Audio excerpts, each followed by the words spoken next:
കുട്ടികളെ, പ്രിയ കുഞ്ഞുമക്കളെ, ഓർമ്മകൾ കൂടുകൂട്ടിയ മനസ്സിന്റെ തളിരിച്ചില്ലയിൽ നിറമുള്ള 1000 ഓർമ്മകളുമായി ഒരു ഓണം കൂടി വരവായി.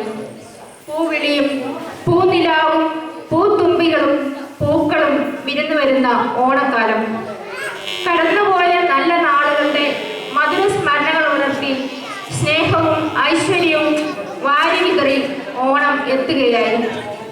ഓണം മലയാളികളുടെ ദേശീയ ഉത്സവമാണ്. ലോകത്തിന്റെ നാനാഭാഗത്തുമുള്ള മലയാളികൾ ജാതി മത ഭേദമന്യേ ഈ ഉത്സവം ആഘോഷിക്കുന്നു. ചിങ്ങമാസത്തിലെ തിരുവോണ നാളിൽ മഹാബലി തന്റെ പ്രജകളെ സന്ദർശിക്കുവാൻ അദൃശ്യനായി വരുന്നു എന്നാണ് ജനങ്ങളുടെ വിശ്വാസം. തിരുവോണ ദിവസം വരുന്ന മാവേലി മന്നനെ വരവേൽക്കുവാൻ അത്തം മുതൽ ഒരുക്കങ്ങൾ ആരംഭിക്കുകയാണ്. അത്തം പത്തോണം എന്ന ഒരു ചൊല്ലുമുണ്ട്.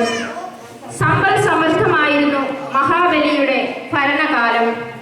ദേവന്മാരെ പോലും അസൂയപ്പെടുത്തുന്നതായിരുന്നു അദ്ദേഹത്തിന്റെ ഭരണകാലം.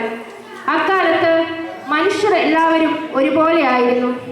കള്ളവും ചതിയും പൊളിവചനങ്ങളും ഇല്ലായിരുന്നു. എങ്ങും എല്ലാവർക്കും സമൃദ്ധിയായിരുന്നു. മാവേലി നാടുവാണിടും കാലം മനുഷ്യരെല്ലാരും ഒന്നുപോലെ ആമോദത്തോടെ വസിക്കും കാലം ആപത്തങ്ങാർക്കുമൊട്ടില്ല താനും കള്ളവുമില്ല ചതിയുമില്ല എള്ളോളമില്ല പൊളിവചനം കള്ളപ്പറയും ചെറുനഴിയും കള്ളത്തരങ്ങൾ മറ്റൊന്നുമില്ല. ആ കാലം എന്നായിരുന്നിക്കാം. 1000 ആണ്ടുകൾക്കപ്പുറത്ത് നിന്ന് ഓർമ്മയുടെ നാളം നന്മയുടെ പ്രകാശം പകർന്ന് നമ്മിലൂടെ കടന്നു പോകുന്നു. ഓണം ഒരു ഒത്തുചേരലാണ്.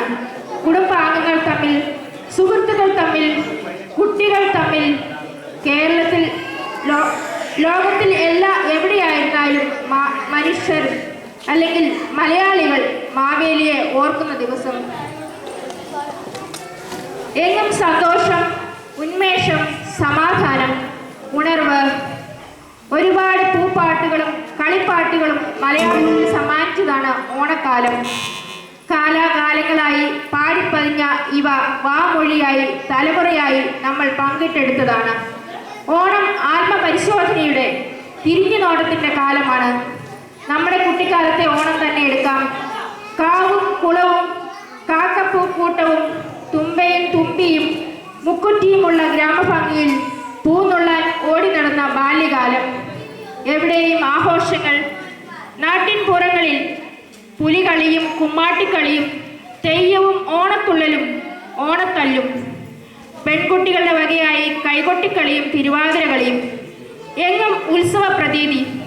തിരുവോണപ്പുലരിയിൽ കുളിച്ച് കോടി വസ്ത്രമണിഞ്ഞ് ഓണസദ്യ ഉണ്ട നാളുകൾ. ഇന്ന് അതെല്ലാം മാറി മറിഞ്ഞിരിക്കുന്നു. ഓണം എന്നാൽ എന്താണെന്ന് പോലും അറിയാത്ത വിധം നമ്മുടെ സംസ്കാരം ചെന്നെത്തിയിരിക്കുന്നു. പണ്ടത്തെ ഓണത്തിന് പകരം നമുക്കിപ്പോൾ പരിചയം ഇൻസ്റ്റന്റ് ഓണമാണ്. എല്ലാം ഇൻസ്റ്റന്റായി കിട്ടും. അത്തപ്പൂവും ഓണസദ്യയും ഓണക്കിറ്റും ഓണപ്പായസവും എല്ലാം. ആർക്കും ഒന്നിനും സമയമില്ല. എല്ലാവരും പണത്തിന് പിന്നാലെ അല്ലെങ്കിൽ ജോലിയുടെ പിറകെയുള്ള നെട്ടോട്ടത്തിലാണ്. ഇതിനിടയിൽ ഓണം ആഘോഷിക്കുവാൻ എവിടെ സമയം? ഇവിടെ നമ്മൾ വിസ്മരിക്കുന്നത് നമ്മുടെ മഹത്തായ ഭാരതീയ സംസ്കാര പൈതൃകമാണ്, കുടുംബ ബന്ധങ്ങളാണ്, അനുഷ്ഠാന കലകളാണ്, നമ്മുടെ നാടിൻ്റെ വിശുദ്ധിയാണ്. നമ്മൾ എവിടെയായിരുന്നാലും ഏത് സാഹചര്യത്തിലായിരുന്നാലും നമ്മുടെ കർത്തവ്യ ബോധം ഉണരേണ്ടതുണ്ട്. Once act and do the right thing for yourself, for your family and for your fellow citizens. We will be in the high spirit for long time. Onam കഴിയുമ്പോൾ നവരാത്രി, ദീപാവലി, അത് കഴിഞ്ഞാൽ ക്രിസ്മസ്. ആഘോഷങ്ങൾ വരവായി. ഈ കോലാഹലങ്ങൾ കഴിയുമ്പോൾ സ്ഥിതിഗതികൾ പഴയ സ്ഥിതിയിലേക്ക് പോകരുത്. പുതുലോകത്തിന് പഠിക്കുവാനും നാളേക്ക് വേണ്ടി സൂക്ഷിച്ചു വയ്ക്കുവാനും എന്തെങ്കിലും വേണ്ടേ?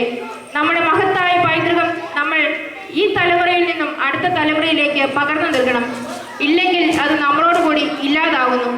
കവി പാടിയതുപോലെ ഓർമ്മയ്ക്കു പേരാണിതോണം, പൂർവനേരിന്റെ നിറവാണിതോണം.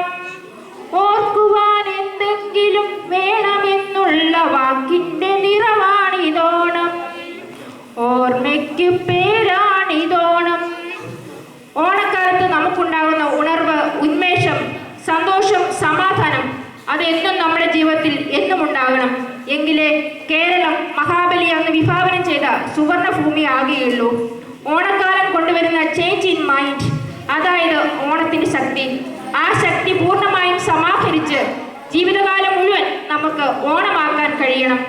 Enjoy the moment, enjoy every substances, not really the home, and make every day a festival, and Onam festival.